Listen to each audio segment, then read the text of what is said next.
Hey, what's up, my people? How you doing? My name is Dalton, and this is Dalton My World.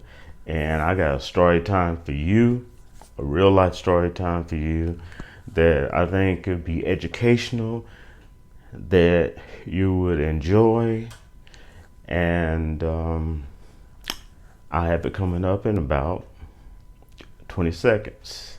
Talk to you in a minute. Again, this is Dalton, and this is Dalton My World. Also, I ask you to share this, subscribe, and give this story time a thumbs up. Peace.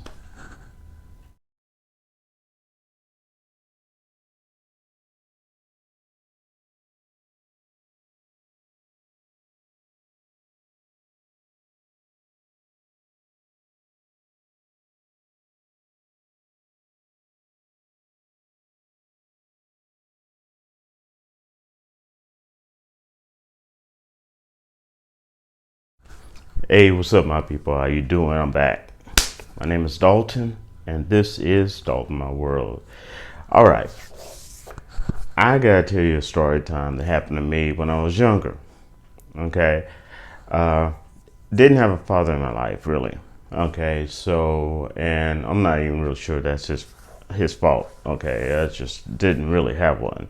So I was living with my mom, and we were in Oklahoma, and I'm sitting there, and I was working 3 jobs. Okay, well, two jobs and one part-time job.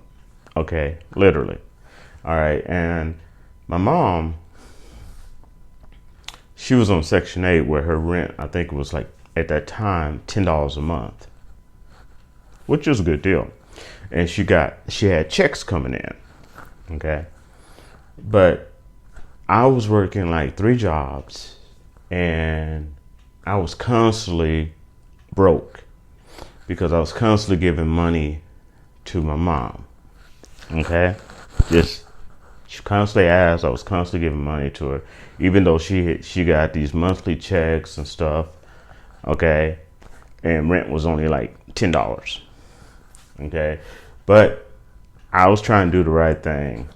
I was paying for rent, and I was paying for my proportional lights. Okay, I didn't have to really pay for food because most of the time at some of my jobs I would just work there. I mean, I'll eat there. So this was going on for years. Okay, yeah, I was physically exhausted. And I remember normally if I had a bad day at one job, I didn't have a bad day at the other. Well, this one day I had a bad day all the way through all my jobs. Okay, I came home, I'm exhausted, and I was like, oh, and I just knew she was going to ask for some more money. But she didn't, which I was, oh, okay. Luck is in my favor today. And I spoke too soon. All of a sudden, she literally placed a note on the table with my name on it, and she had these bills sitting out.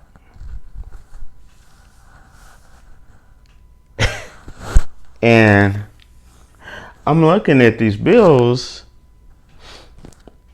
and because in the note she asked me to, check them out. Well, one of them is an eviction notice. Yeah. And the other was a notice that they're going to turn off the lights. I'm going, this got to be wrong. What in the world's going on here? So I talked to my mom about it. I'm going, well, there's got to be something wrong. If rent is only $10 a month, and I'm working 3 jobs, and I'm constantly giving you money. I mean, just boohoo. I was giving her so much money, I just stopped even keeping track of it. That's how much. Okay. And there was times I was literally broke because I was just giving her money. So this was the straw that broke the camel's back, and I ended up moving out of the apartment.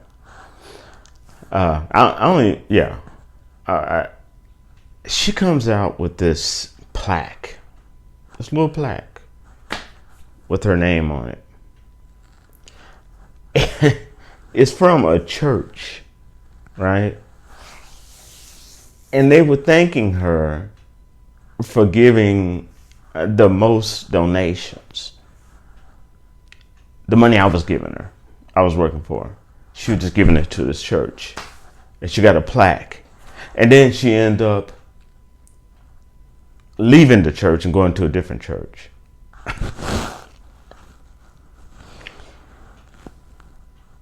Not only that,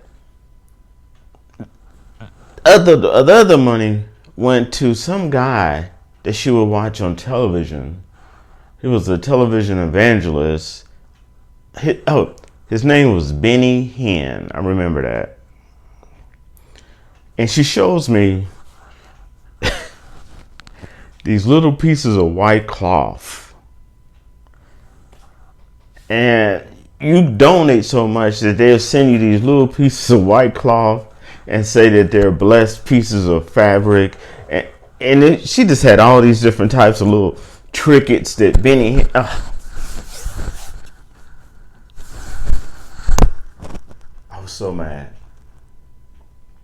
And you have to understand that I didn't understand what narcissistic tendencies were.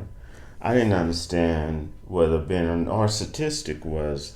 And when I was raised, my mom always would kind of brainwash me and tell me that I would never be anything. No one would ever love me.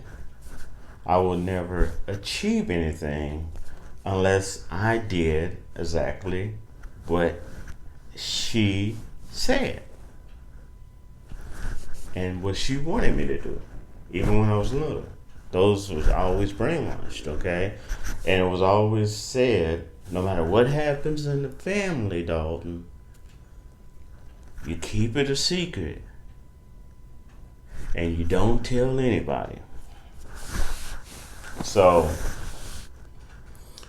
and my sister had already moved out, okay?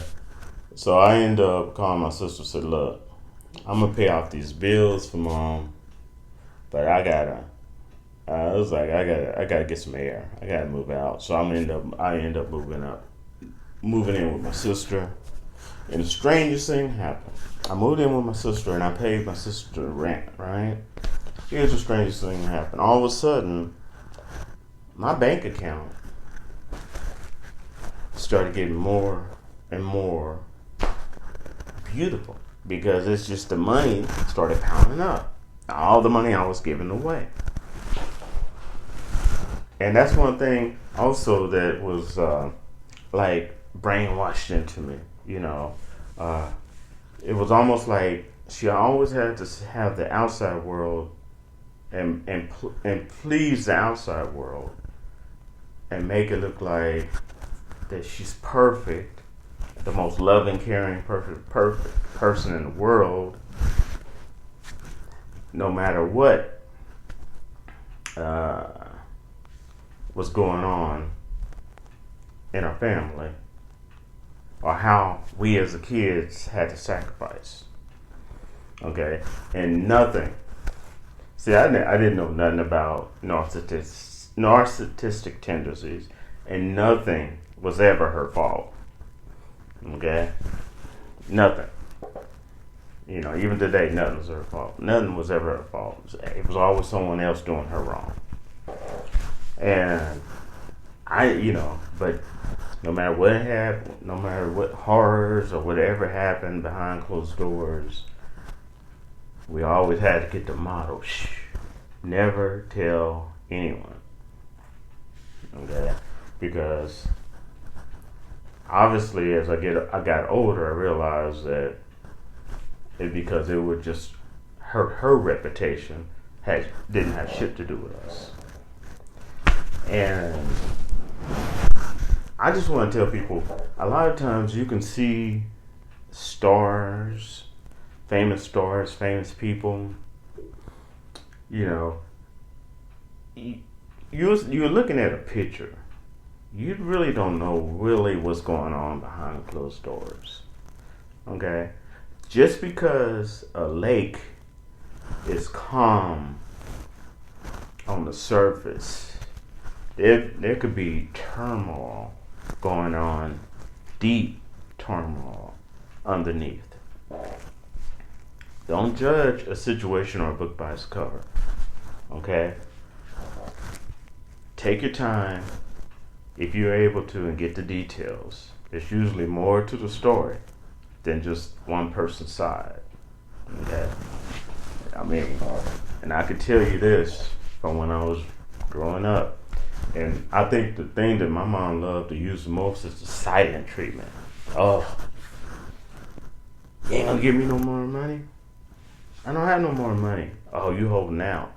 Then you get the silent treatment. And you can become her friend, even if you're family or her kids. You can become her friend or her enemy in a snap. You're not on her side with something that you know you disagree with, you're instantly her enemy. Like that.